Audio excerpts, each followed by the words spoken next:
Okay चलिए, हम लोगों ने क्या क्या देख लिया 11th का अकाउंटेंसी में।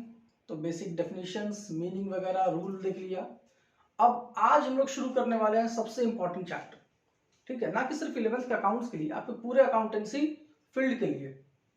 इसका नाम है जर्नल। ये सबसे इंपॉर्टेंट चैप्टर इसलिए है कि अगर आप जर्नल नहीं सीखिएगा तो आपको कभी अकाउंट्स नहीं बनेगा, ठीक है। तो चलिए जर्नल को स्टार्ट करते हैं। यहाँ पे पहले थोड़ा सा कॉन्सेप्ट मैंने नोट कर दिया आपके लिए, इसके बाद इसके बेस्ड कुछ एग्जाम्पल्स सॉल्व करेंगे, ठीक है। चलो, तो सबसे पहले तो जर्नल का मीनिंग, बुक में बहुत लंबा चौड़ा मीनिंग लिखा है तो मैंने उसे शॉर्ट कर दिया। देखो, जर्नल का मतलब क्या होता है, तो it is a book of original और प्राइम, याद रखना, कभी कभी इसको ओरिजिनल या प्राइम का नाम भी दिया जाता है, तो डोंट गेट कंफ्यूज। जर्नल को ही बोलते हैं बुक ऑफ ओरिजिनलिटी या book of prime, in which the business transaction का मतलब आपका पर्सनल ट्रांजेक्शन नहीं, बिजनेस ट्रांजेक्शन। अब यहाँ पे मैंने ट्रांजेक्शन को अंडरलाइन किया है, ठीक है, क्योंकि उसको एक्सप्लेन करेंगे ट्रांजेक्शन क्या है। Are recorded in chronological order. Chronological order का मतलब होता है as per date and amount, ठीक है। जिस तरह से हर दिन जो जो ट्रांजेक्शन होगा उसी अकॉर्डिंग ये रिकॉर्ड होगा, ठीक है। जैसे आज जो ट्रांजेक्शन वो आज के डेट में होगा, कल जो होगा वो कल के डेट में होगा, मतलब कल का ट्रांजेक्शन आज के वाले ट्रांजेक्शन के बाद रिकॉर्ड होगा, इसको कहते हैं क्रोनोलॉजिकल ऑर्डर। तो चलो, जर्नल करने के लिए सबसे पहले तो आपको ये पता होना चाहिए कि जर्नल का स्टार्टिंग ही होता है ट्रांजेक्शन से। तो ट्रांजेक्शन क्या है पहले तो ये समझ लें। तो देखो, ट्रांजेक्शन जो जिसका जर्नल एंट्री पास करना है उसके में दो चीज बड़ा इंपॉर्टेंट है। पहला तो वो ट्रांजेक्शन मनी में एक्सप्रेस किया जा सके, that transaction can be expressed in terms of money, मतलब किसी के ऑनेस्टी, किसी के ब्यूटी या किसी के ब्रेवरी को आप रिकॉर्ड नहीं कर सकते हो, इसको पैसे में एक्सप्रेस नहीं कर सकते। These are the qualitative aspect. जिस चीज को क्वांटिफाई किया जा सके उसी को हम लोग रिकॉर्ड करते हैं, ठीक है। पहली बात तो ये। दूसरी बात, वो ट्रांजेक्शन आपके बिजनेस को अफेक्ट करे। अगर ट्रांजेक्शन हो रहा है पर उसका प्रभाव मेरे बिजनेस पे नहीं पड़ रहा है तो हम उसको रिकॉर्ड नहीं करेंगे, मेरे लिए वो ट्रांजेक्शन नहीं है। तो भी ट्रांजेक्शन है क्या, तो जो आपके बिजनेस से रिलेटेड हो और पैसे में एक्सप्रेस किया जा सके, सीधी सी बात। रिलेटेड का मतलब आपके बिजनेस के को अफेक्ट करे, ठीक है। चलो, जैसे फॉर एग्जांपल बिजनेस और ओनर दोनों अलग अलग आदमी हो तो हम लोग पहले ही देख चुके हैं। तो मान लो ओनर अपने घर का रेंट पे करता है, ओनर अपने पॉकेट से अपने घर का रेंट पे करता है, इससे बिजनेस को क्या लेना देना, इससे बिजनेस को कोई लेना देना नहीं है, बिजनेस इसको रिकॉर्ड नहीं करेगा क्योंकि वो पैसे में एक्सप्रेस तो हो रहा है बट उसका बिजनेस के बुक्स पे कोई इफेक्ट नहीं पड़ने वाला, ठीक है। तो आपको ये ध्यान रखना ट्रांजेक्शन। तो बिजनेस ट्रांजेक्शन क्या हुआ, जैसे मान लो बिजनेस में बिजनेस का रेंट पे कर रहा है, ओनर बिजनेस का रेंट पे कर रहा है, ये रिकॉर्ड होगा। अगर वो अपने घर का रेंट पे करता वो रिकॉर्ड नहीं होगा, पर बिजनेस का रेंट पे करता वो रिकॉर्ड होगा क्योंकि वो बिजनेस से रिलेटेड है, ठीक है। चलो, आई होप क्लियर है। आ जाते हैं सीधा स्टेप्स पे, क्योंकि इन्हीं को यूज करके हम लोग को क्वेश्चन सॉल्व करना है। तो बड़े अच्छे से समझना, इसको रट लेना, ठीक है। मैंने समझाने के लिए इसे लिखा है ताकि कई सारे बच्चे जर्नल को रटना शुरू कर देते हैं, क्योंकि कुछ बेसिक एंट्री आपको बार बार सेम मिलेगा बट आपको समझना है, क्योंकि आगे जाके 12th में डिफरेंट तरह का जर्नल मिलेगा, थोड़ा अलग।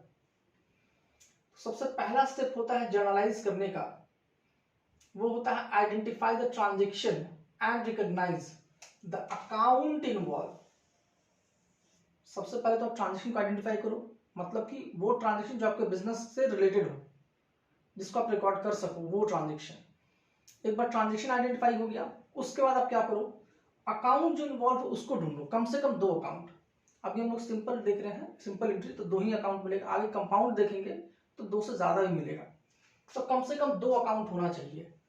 अकाउंट क्या होता है, जैसे for example building account, cash account. तो अकाउंट बेसिकली एक प्लेस है जहां पे उनसे जुड़ी हुई सारी चीजें एक जगह पे रिकॉर्ड होता है, जिसको हम लोग लेजर्स भी बोलते हैं, ये हम लोग आगे देखेंगे अगले चैप्टर में, ठीक है। तो आपको 2 आइटम ढूंढना है कम से कम, जो जिसको अकाउंट कहा जा सके, और ठीक है उसको हम लोग यूज करेंगे जर्नलाइज करने में। चलो अब इसको थोड़ा आगे बताते हैं अगले वाले टर्म में कि अकाउंट बेसिकली कैसे आइडेंटिफाई करोगे। तो देखो सेकंड वाले में, इसमें मैंने लिखा identify the nature of account. एक बार अकाउंट ढूंढ लिए तो अकाउंट का फिर नेचर आपको ढूंढना है।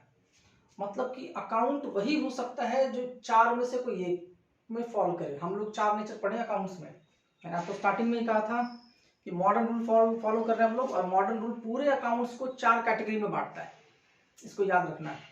Income, expense, assets, liability. अगर कोई भी वर्ड इन 4 कैटेगरी में फॉल नहीं करता तो वो अकाउंट नहीं बनेगा। इंग्लिश के जो वर्ड्स होते हैं उन वर्ड को अगर इन चारों में किसी में क्लासिफाई कर सकते हो आप तो वो अकाउंट है। अगर उस इंग्लिश के वर्ड को, जैसे आपको एक सेंटेंस में दूंगा, उस सेंटेंस में जो वर्ड है उसको हम एनालाइज करेंगे, वो सेंटेंस आपका ट्रांजैक्शन होना चाहिए, और उस सेंटेंस में जो भी वर्ड अकाउंट का क्राइटेरिया फुलफिल करता है उसी को लेंगे।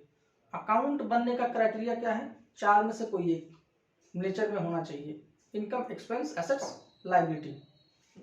ठीक है, तो एक बार आप नेचर ढूंढ लोगे उसका, नेचर का मतलब 4 में से कोई एक, एसेट्स, लायबिलिटी, इनकम, एक्सपेंस। फिर क्या करोगे, वो आपके बुक्स को कैसे अफेक्ट करता है ये ढूंढोगे। बुक्स को अफेक्ट करने का मतलब उसका इफेक्ट, उसका प्रभाव हमारे बुक में क्या पड़ता है। क्या मेरे बिजनेस में वो इंक्रीज हो रहा है या डिक्रीज हो रहा है? 2 ही चीज होगा, तीसरा तो होगा नहीं। जैसे मान लो मेरे पास 2 चेयर है, एक मैंने और परचेज किया तो मेरा चेयर अब कितना हो गया? 3 हो गया। ठीक है, चेयर परचेज करने की वजह से मेरे पास जो पैसे थे उसमें से कुछ पैसे कम हो गए, तो ये इफेक्ट किया। ठीक है, एक कैश नाम का अकाउंट डिक्रीज कर गया और चेयर नाम का एक अकाउंट, एक एसेट्स इंक्रीज कर गया। तो यही इफेक्ट हमको देखना है, डिक्रीज हुआ या इंक्रीज हुआ। ठीक है, ये सब एग्जांपल से बेटर समझ आएगा, हम लोग देखेंगे अभी। यहां तक पहुंच गए, इफेक्ट ढूंढ लिए, तो अब रूल अप्लाई करो, क्योंकि रूल ये है, पहला तो नेचर, नेचर का इफेक्ट पता करता है, इंक्रीज डिक्रीज। इंक्रीज है तो डेबिट, अगर assets expense, A for assets, E for expense, अगर एसेट्स एक्सपेंस डिक्रीज कर रहा है तो क्रेडिट। ठीक है, वैसे L for liability, I for income. Liability income increase करता है तो क्रेडिट, लायबिलिटी इनकम डिक्रीज करता है तो डेबिट। ठीक है, एक बार रूल अप्लाई कर दोगे तो उसके बाद आपका जर्नल बन गया। बस उसके बाद क्या है, पास द जर्नल एंट्री। आप इसको नोट कर लो, उसके बाद हम लोग एग्जाम्पल देखते हैं।